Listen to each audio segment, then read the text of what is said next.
6 years ago, when we created the Department of Early Learning and Thrive by 5, we had no idea how effectively the early learning community would focus on improving quality and working with the superintendent of public instruction to make sure that children not only are getting to school ready to learn, but that the school is ready to accept them and to do a very comprehensive assessment that will really help kindergarten teachers work with children and help them to succeed as they start off on their school career.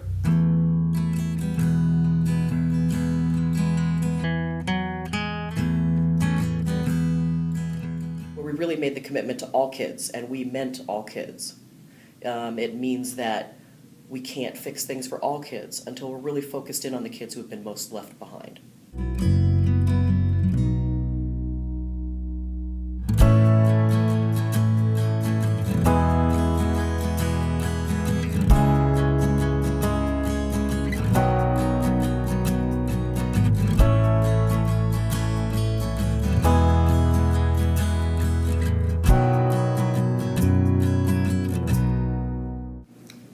It was the most inclusive process that I've ever participated in on many levels.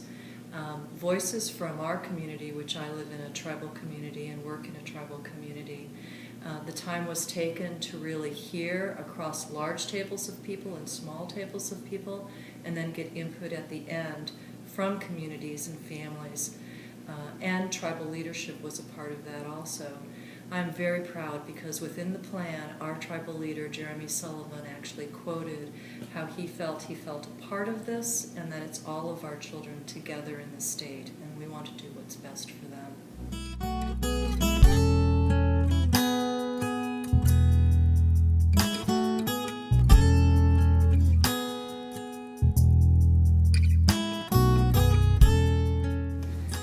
So sometimes, even with the best of intentions, the results aren't exactly what we want. And I think that when the Washington team met in New Mexico at Learning Labs, we had a great conversation about our early learning guidelines and came to the recognition and realization that even though it had been created with really great intentions, the result had been to foster some resentment and anger and skepticism of the product in the community. That the committee was committed to engage the communities, and they didn't ask communities to come to us, but we went to them. And of course, there was a little bit of angst because they didn't quite know, like going into the Somali community, how they would be received.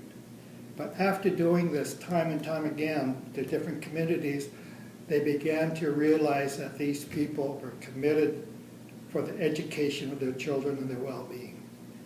And so they became re-energized again. They went back, rolled up the sleeves, and really drilled down. And like I said earlier, I get emotional just thinking of the commitment of these people. Their hearts were so big, and they were so committed into making a document that was correct, that reflected the voices of all the communities.